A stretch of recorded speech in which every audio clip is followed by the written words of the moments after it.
All right, let's talk about it. So there is the story of the United Healthcare CEO who got popped in Midtown Manhattan. And I have some thoughts on this. Firstly, I do not condone violence. Okay. But I think the generational divide here is one of, oh, well, he had a family, which of course he leaves behind. But it's also that there is a large disconnect of, yes, he did. He also made his wealth by denying people a right, a human right to healthcare so they could also live as long as they possibly could. He made $9 million a year off of people trying to file claims because that is the crooked ass system that we have right now. And his company made over $20 billion last year. I believe the number is 22. And he was in Midtown Manhattan about to attend an investor meeting, likely on how they could increase that profit. And there have been countless stories of people who have this as their health care and have told what I can only call horror stories of simply trying to get something passed, again, through a system that is set up for us to fail. You want to file the claim? Go ahead. We're going to deny it. Okay, well, what about after you deny it? Go ahead and try and take it to the next level. Okay, I did. No, we have the top lawyers for that.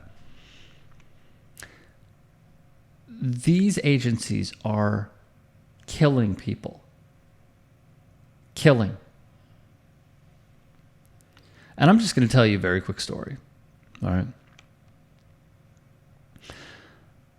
And I'm sure I've told this before, so I'm sorry if I'm repeating it.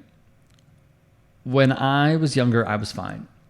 And then my lower jaw overdeveloped, my upper jaw underdeveloped.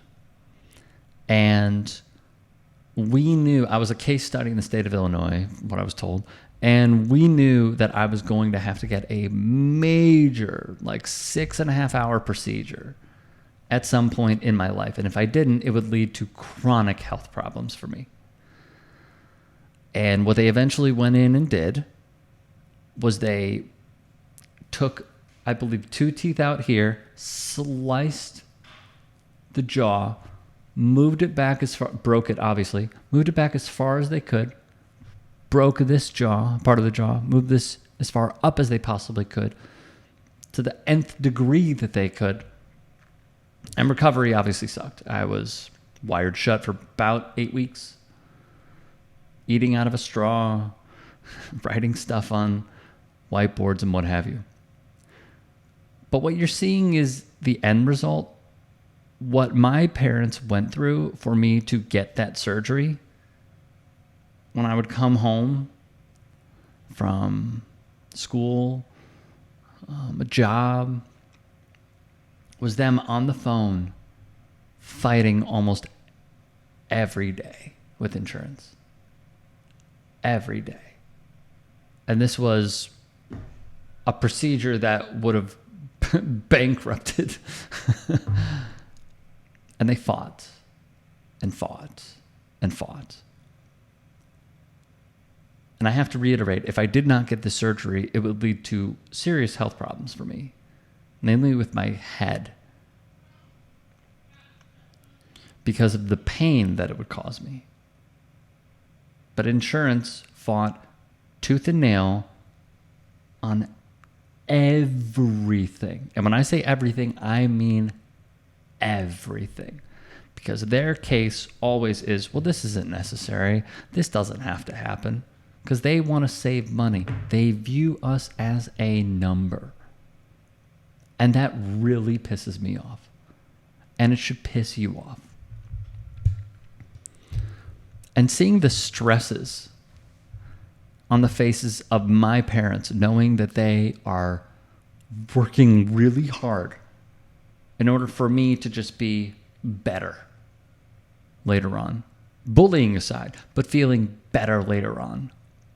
Having an appearance that at least will take the stresses off and also not lead to declines health-wise.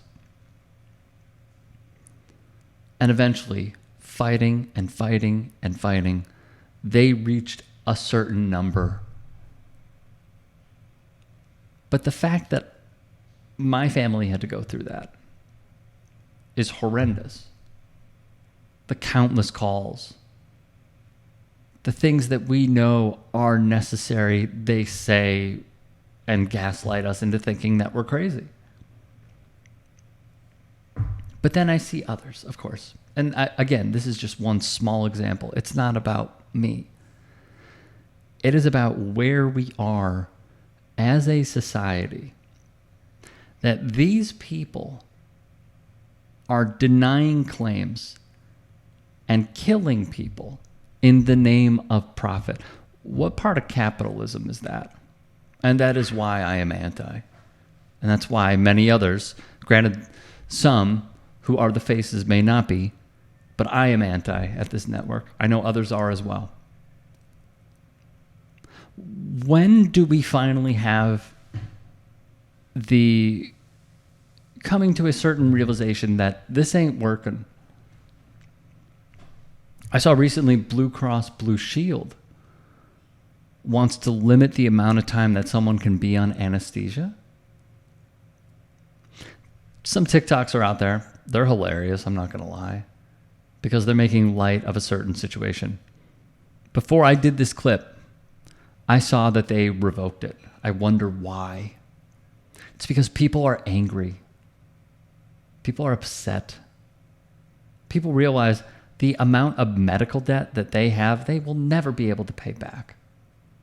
But why should we even be in debt in the first place is the true question that I want you to ask. It's about understanding where we are and where we want to be. And as I look at this right now, it's terrible what happened. But if this man made millions of dollars off of that person's family and that person's family and that person's family, you are going to have some angry people. You ever see the movie John Q?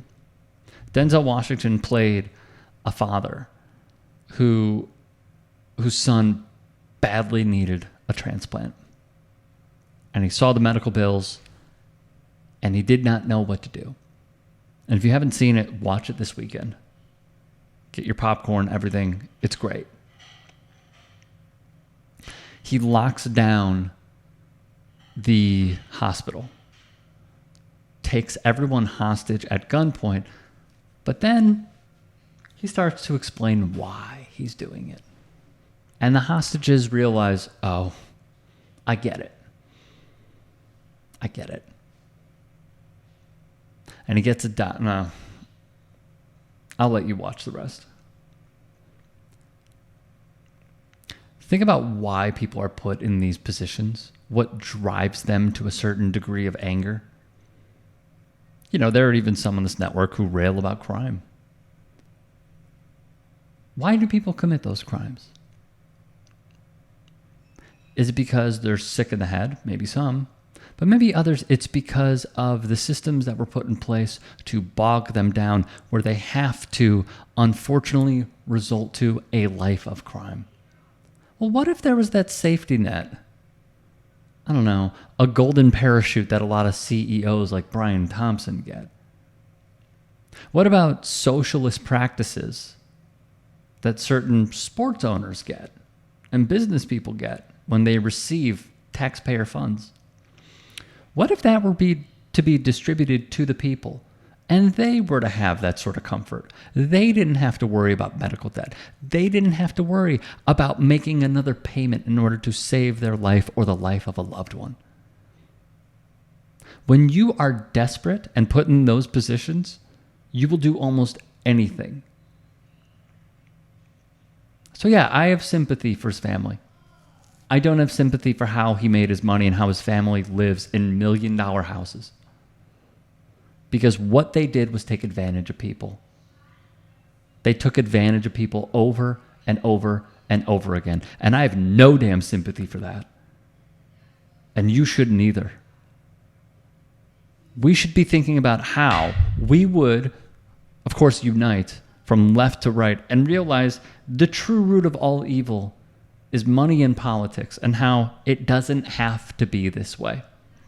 But until then, my message and our message falls on deaf ears.